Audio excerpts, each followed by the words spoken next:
damn late. I had to stop by the Wax Museum again and give the finger to FDR. We know Al-Qaeda, Zawahiri, is supporting the opposition in Syria. Are we supporting Al-Qaeda in Syria? Well, it's a proud day for America. And by God, we've kicked Vietnam syndrome once and for all. Thank you very, very much. I say it again, you've been had. You've been took. You've been hoodwinked. These witnesses are trying to simply deny things that just about everybody else accepts as fact. He came, he saw, he died. Well, we ain't killing their army, but we killing them. We be on CNN like, say our name, bitch, say it 3 times. The meeting of the largest armies in the history of the world. Then there's going to be an invasion. All right, you guys, on the line is Brian McGlinchey from 28pages.org. And, of course, he helped get the 28 pages of the Congressional Committee report on September 11th declassified. And he also does other great journalism, too, including this series about the Saudi lobby in the United States, lying to and basically defrauding American soldiers and using them as pawns in their public relations campaigns, and all kinds of great stuff. And we're going to talk about the latest developments of that. So welcome to the show. How you doing, Brian? Great to be back with you, Scott. Excellent. Very happy to have you here. And I'm such a heel because I gave this speech at the Ron Paul thingamajig, Ron Paul Institute and Mises Institute thing about the media these days. And I planned at one point when I didn't have my pen and my piece of paper handy that I was going to mention the work that you've done on this story as an example, just one of many great examples of independent media really doing the work that we absolutely cannot rely on, the majors to do. It's not just you need a lot of great bloggers to explain this stuff. We're talking about original work and extremely important work like this. And then, of course, I completely spaced it out. And I think I thought of it as soon as the moment I saw you after the talk, I went, oh, the Brian McGlinchey part that I forgot. So this is the part I was going to talk about, but I'm going to let you tell it because what do I know? But you did such a great job on this. And the story basically starts with a Saudi PR firm decides to trick some American Army and Marines into going to Capitol Hill to state a case that they do not understand. Absolutely. And really to back it up one notch, in 2016, the fall of 2016, Congress passed the Justice Against Sponsors of Terrorism Act, which cleared the way for 9/11 families and survivors and insurers to sue Saudi Arabia for the alleged role its various government officials of the Saudi government played in facilitating, giving logistical and financial support to the 9/11 hijackers who were plotting that attack. So this law, which the shorthand is JASTA, is for the acronym of that law. It was passed over the veto of President Obama. It's his only veto of his term was JASTA. And once that override happened, the Saudi lobby went into overdrive. They unleashed a sprawling multi-million-dollar campaign to amend it, which we could all read as weaken it, with a goal of basically putting that hurdle right back, raising the hurdle for plaintiffs to prevail in their case against the kingdom. And part of this huge campaign hinged on a key message. And that message was a dishonest one, but it was an effective one to some extent. That message was that if JASTA stays on the books and other countries pass laws similar to JASTA in reciprocation, that U.S. military service members, veterans going back to the Korean War, Vietnam War, would themselves be exposed to being sued in foreign courts. Now, that's absolutely false because JASTA is all about sovereign immunity. It enables people to sue foreign governments, not individual people in other countries. So the whole premise is completely false. But and by the way, that was a premise embraced by President Obama. Okay, so it was many people who, and McCain and Lindsey Graham were John McCain. So wait, let's reiterate that a little bit. And I think, in fact, one thing I can add to that is that this has long been a concern on the right about all international courts, and it's certainly a concern of mine, and it should be one of every American's, that any American would be subjected to law and order of any kind without our Bill of Rights.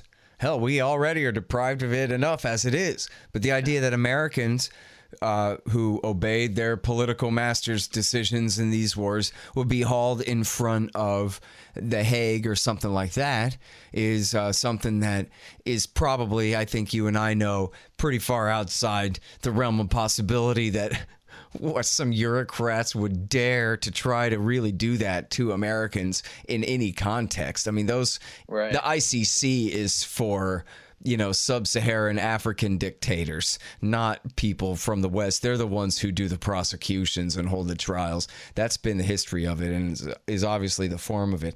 But, and I'm not saying that that's fair, really, that they're hauled out of their jurisdictions. I think part of this, should go without saying that Americans should hold their own war criminals accountable, and they should get fair trials with the Bill of Rights, and then they should go to prison if they're war criminals. And that's something where we're really falling down on the job. And if anything, that's what opens Americans up to foreign prosecution, is when the American system of law becomes a farce and a pretended representation of what one would look like without real accountability.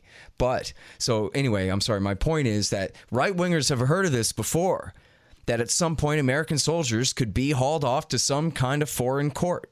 And so the Saudis, I don't know if they already knew that, but it sounds to me like they kind of already knew that and decided that they were going to play on that. And they were going to say that that's what Obama is doing to you. Obama is trying to set this up so that American soldiers can be hauled off in front of foreign courts, which if you're a right-winger enough and you're afraid of Obama enough and how much he hates you enough that you think he might do that, then that's something that's really alarming. So that was the narrative they were pushing here. That's a pretty tough pill they were pushing, Except that Obama actually vetoed JASTA.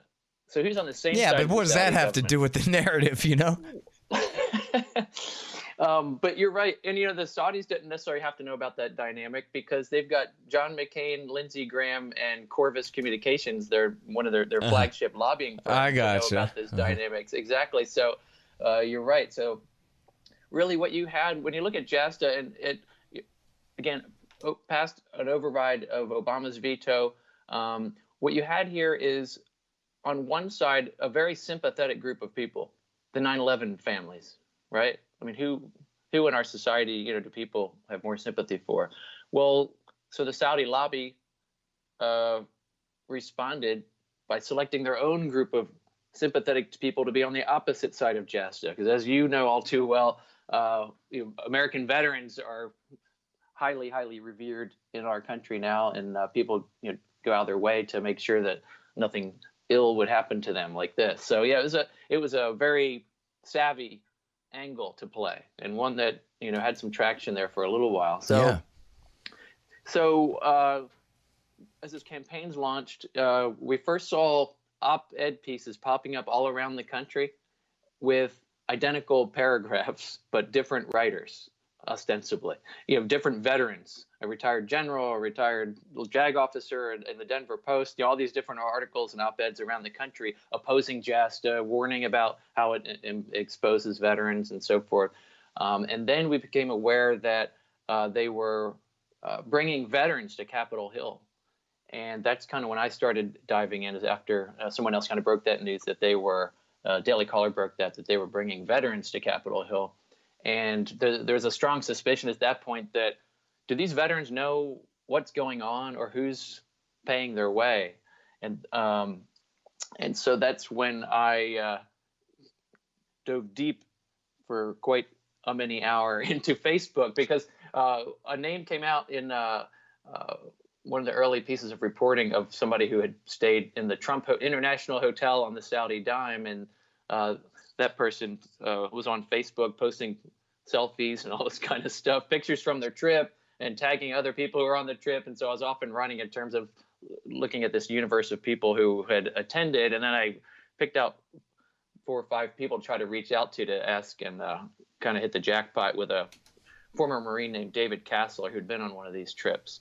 And really what was happening is these people were being approached by people all across the country. It's a grassroots type of approach, friend to friends networking type of thing to get veterans who would go on these trips. And they were offered, all expenses paid. And the proposition to them was, again, that premise that veterans are being endangered by this law JASTA. And then they were told, hey, there's a group of grassroots veterans organization that's getting together, going to Washington, D.C. Would you like to come and help protect your fellow veterans? We'll put you up in the Trump International Hotel for 4 or 5 nights, all expenses paid on airfare as well and meals. And so a lot of people obviously took that because not knowing any better, they were told that their fellow veterans were in jeopardy and that they could go have the great experience of a week in Washington and being on Capitol Hill. Obviously, that was very appealing to them because these were well-intentioned people who were brought up there to do that. Yeah. And there are a lot of oddball things about this campaign. It's, again, multi-million-dollar. You can imagine the expense of taking, in the case of one of these organizers, like probably 7 or 8 groups of 50 people at a time for a week in the Trump International Hotel, airfare and everything, and bring him up there. So they're spending big money, but they were missing something that would be associated with any kind of lobbying campaign. And that was leave behind material. When you go lobbying on a topic, it's very standard. You're going to leave behind a 1-page flyer or something kind of restating your position so they'll have something.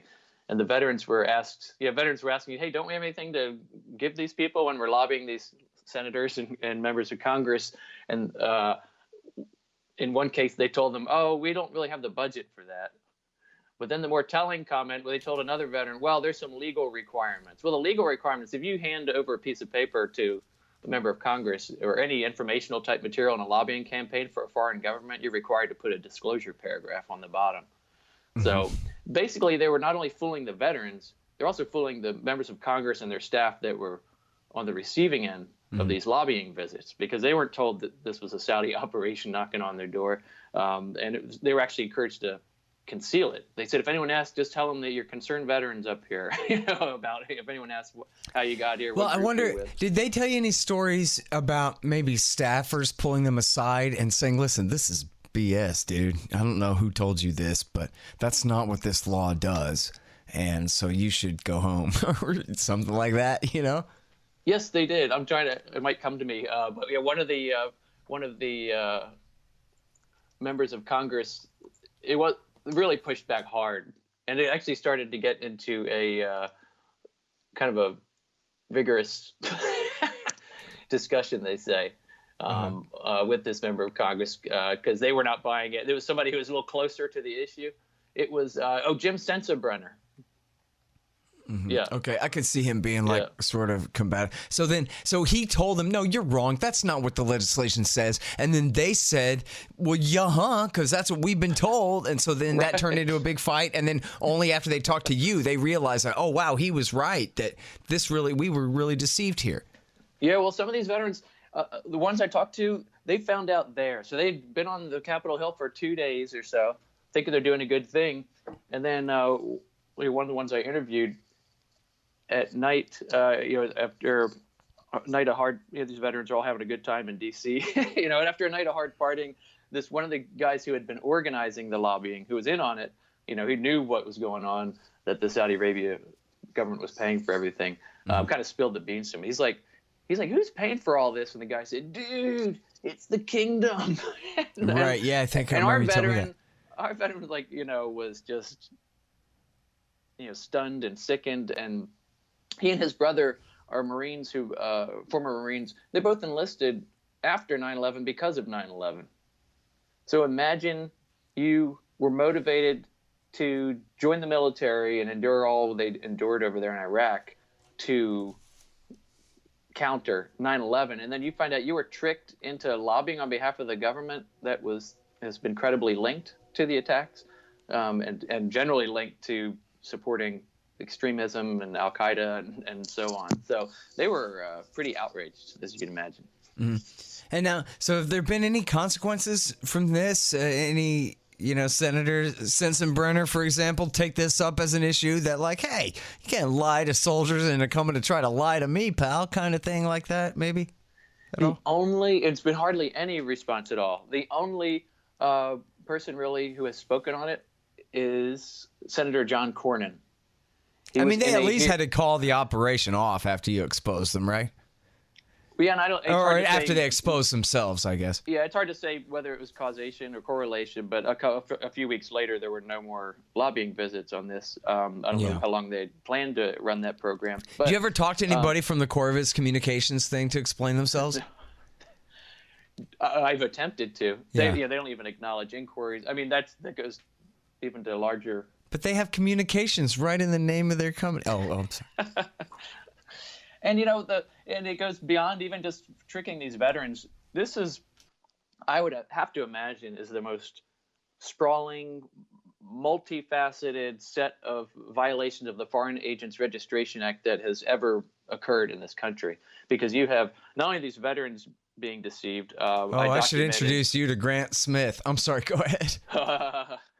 He does good work over there at what's the organization? Institute IRMAP, for Research and Middle East Peace. Yeah. Middle East Policy. Policy. Excuse me.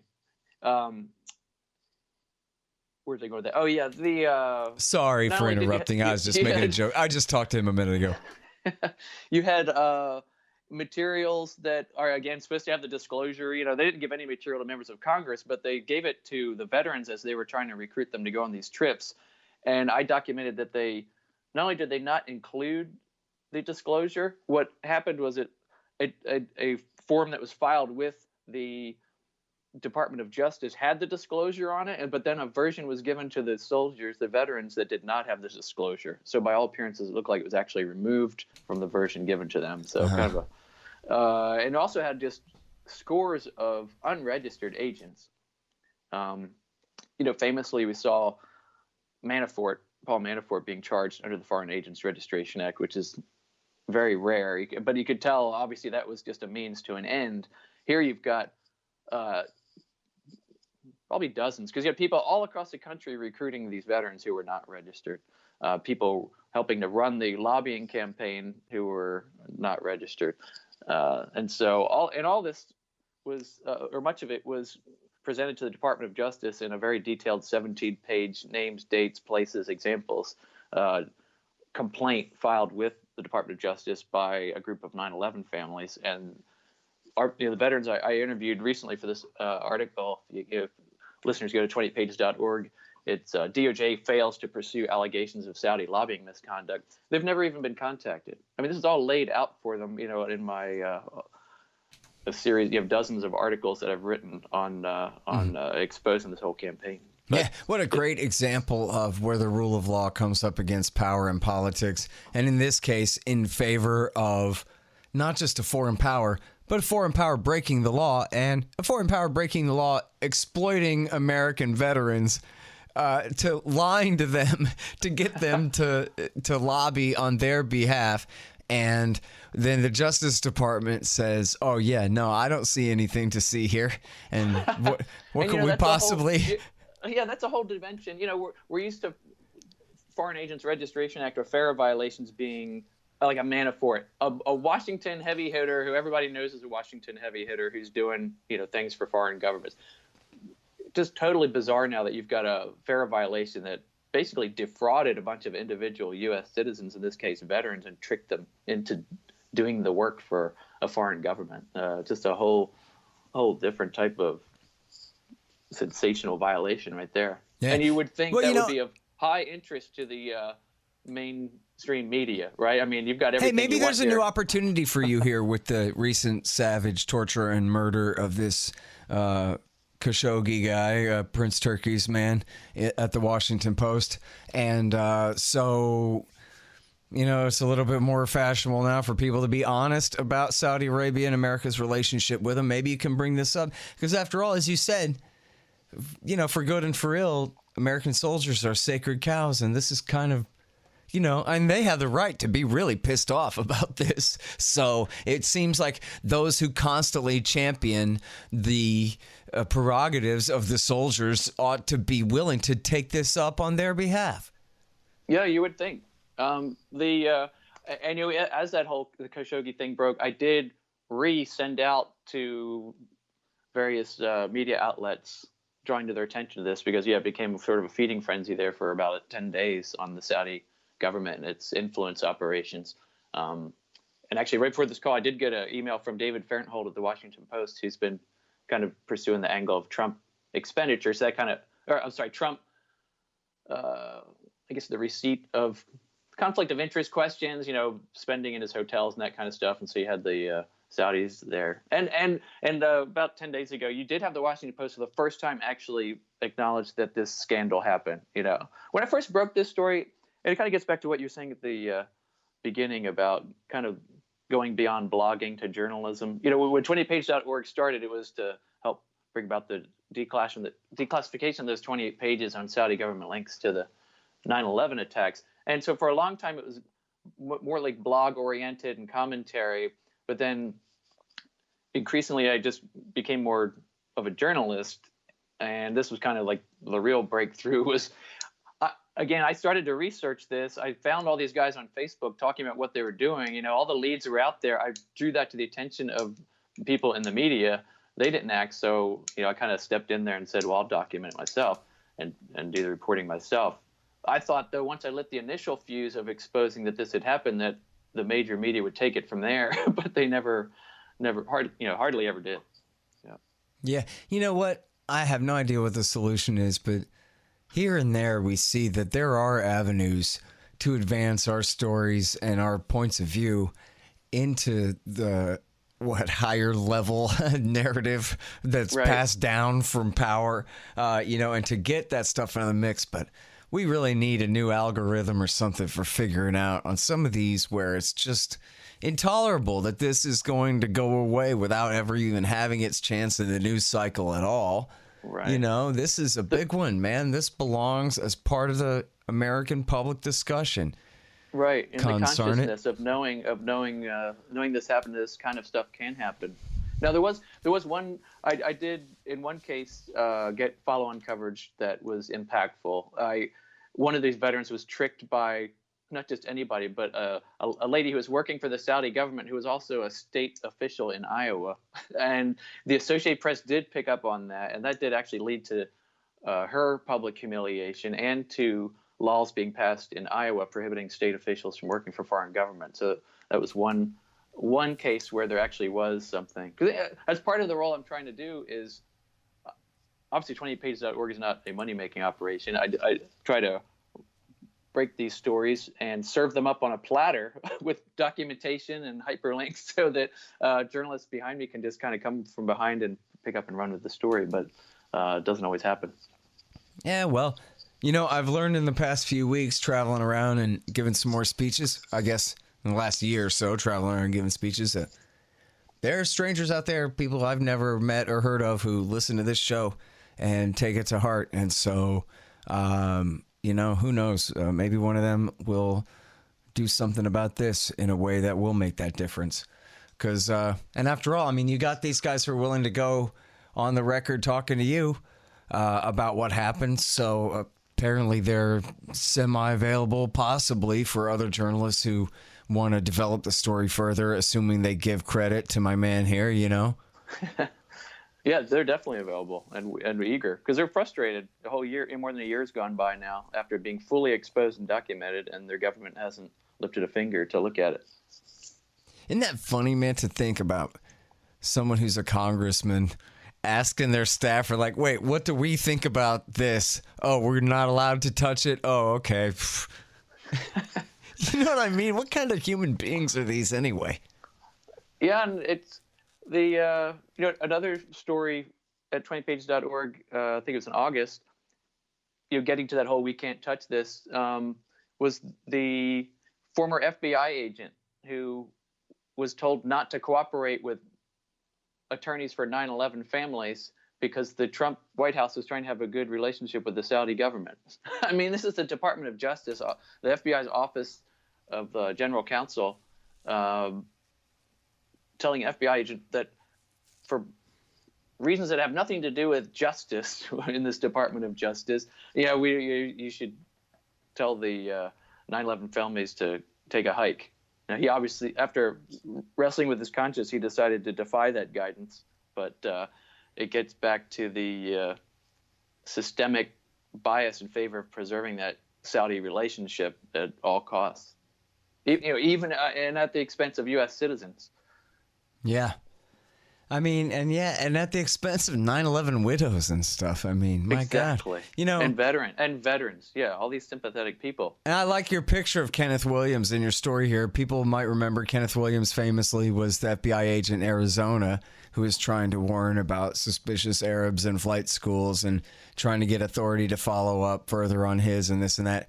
And you can just see the look on this guy's face that he is just still not over it because of what all could have been done that wasn't done. And then all of the deception and backhanded dealing all this time at his expense and so many other people's expense. I mean, geez. It's all written all over his face, too, in this picture. It's great. And it's terrible. And then in that interview, I was stunned. He was learning things from me Right. about 9/11 investigation subjects that were in his portfolio because nobody told him. Yeah. I mean, that's your government at work is yeah. Yeah, there's thousands of people dead on their watch. All right, listen, man, great work, and thanks again for coming on the show to talk about it. Appreciate it. Always great to be with you, Scott. Keep up the great work. Hell yeah. All right, you guys, that is Brian McGlinchey, 28pages.org.